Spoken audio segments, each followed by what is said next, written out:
if we Here can we go. get a better shot angle here. Oh, happened early, yeah. I'm not sure that had anything to do with the wing stuff flying. That's a big hit. Oof. No, he got hooked. Got hooked in the left rear, and it just turned that car straight to the left.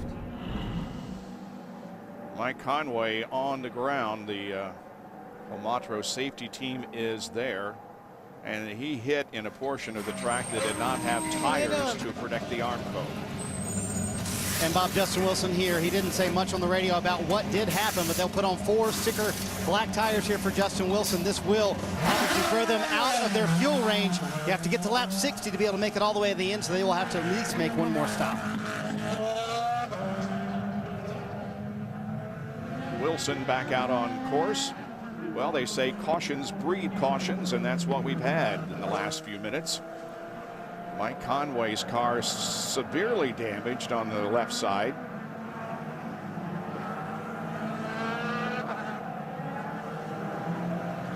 Go on board with J.R. Hildebrand here and get a better perspective perhaps of what happened. Oh, as Takuma Sato has some damage on his car also, right front. This is Hildebrand. We got a little bit. Yeah, well, there is the 2 cars we just saw. Yep. The puncture on the left rear for Wilson and the wing that we saw flying. Right. And apparently this has nothing to do with what happened to Mike Conway, but that was that hooking with another car, as you saw from the aerial view.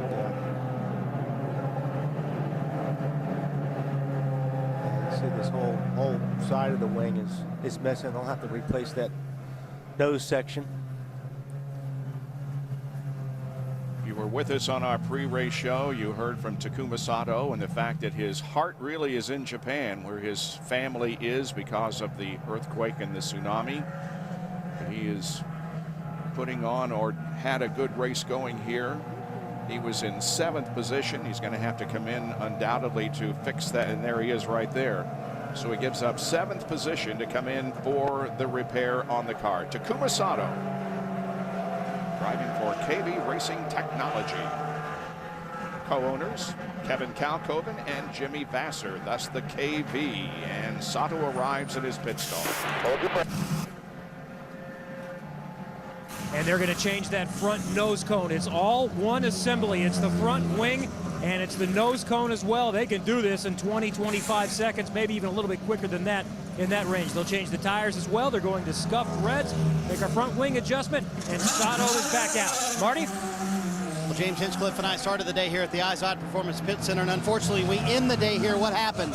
Yeah, you know, it's we got up to a rough start. You know, I was hoping to not make too many rookie mistakes. I made one on lap 1. We went around and fell to the back, but the team got me back onto a great strategy, and we were down to 2 stops, and I think we were running pretty well.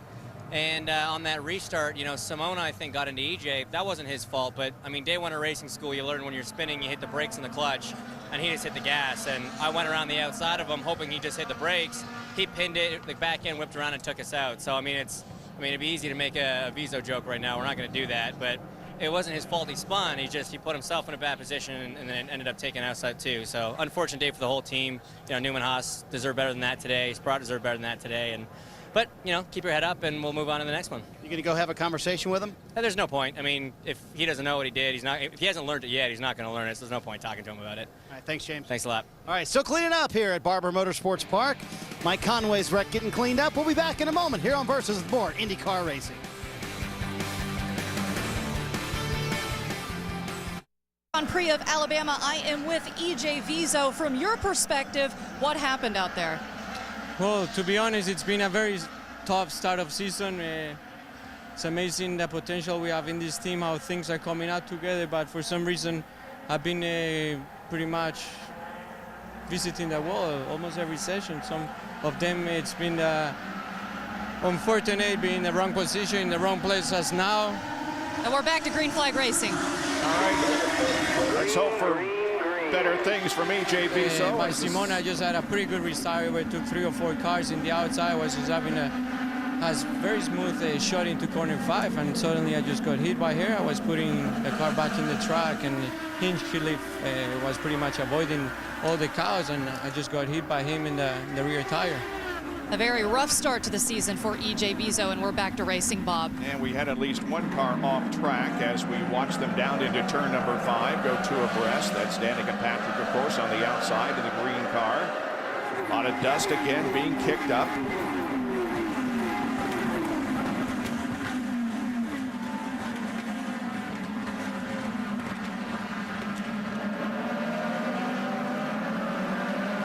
Everybody appears to be running okay, Marty. Yeah, some tense moments down here on pit road, Bob. A moment ago, Chip Ganassi came over to Will Power's pits. The complaint was from Scott Dixon on the last restart, saying Power had chopped him off twice. They asked IndyCar officials to warn Power not to do that again, and then Mr. Ganassi came down and said, if your guy does that again, I'm going to tell my guy just to take him out.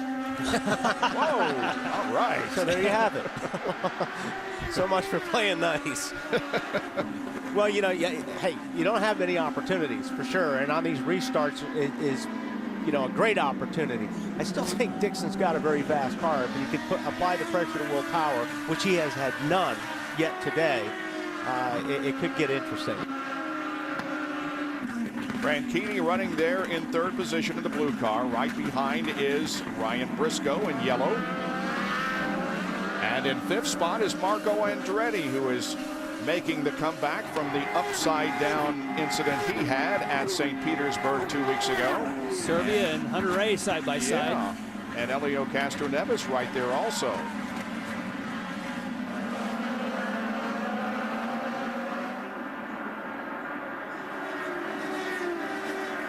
And we invite you to just watch and listen to the action here as we go into the Izod Speed Zone.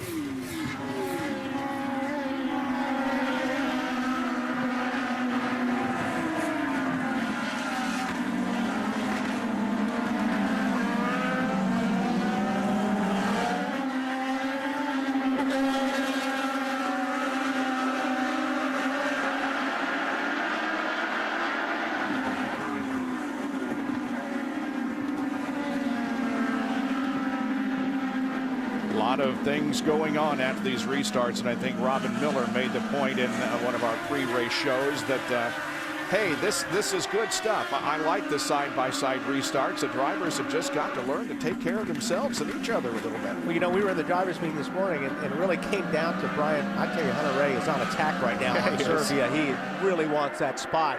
Taking a look. Yeah, that's a tough place right there to make a pass. But anyway, what Brian was telling these guys, hey, it's up to you. You guys have the steering wheel in your hands. You know, try to give each other enough room, a little bit more respect.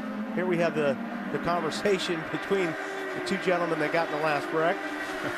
Hinchcliffe on the right and EJ Vizo on the left. They are having a heated discussion, it would appear. So much for, well, I don't really need to talk to him about it because he changed his, oh, there's it, you know, looks like reconciliation. Okay, all right, all's well. See you in Long Beach. We continue to watch Ryan Hunter-Reay here all over the rear wing of Oriole Serbia. This is the battle for 6th position. Serbia has it, and Ryan Hunter-Reay would like to have it. There's two things going on here. The obvious one is that Serbia is on blacks, and Ryan Hunter-Reay is on the faster reds. They've done that on purpose, so you can get this kind of battle. Comes the setup. And he's got a good run. Here he comes. Now, if he doesn't blow it wide, nice move. But you're almost a sitting duck, aren't you? When you're on the blacks and somebody's racing you on the reds. That's the whole idea behind it. They're trying to come up with people on different strategies. I said there was two things going on, and that is I believe that Serbia is still on a 2-stop strategy. We know that Ryan Hunter-Reay is on 3. So you have one that's having to save fuel, one who can go for it, and you have the difference in tires. That made for some good racy disparity, so you can get past it. Ryan Hunter-Reay has 5 pushes of the Honda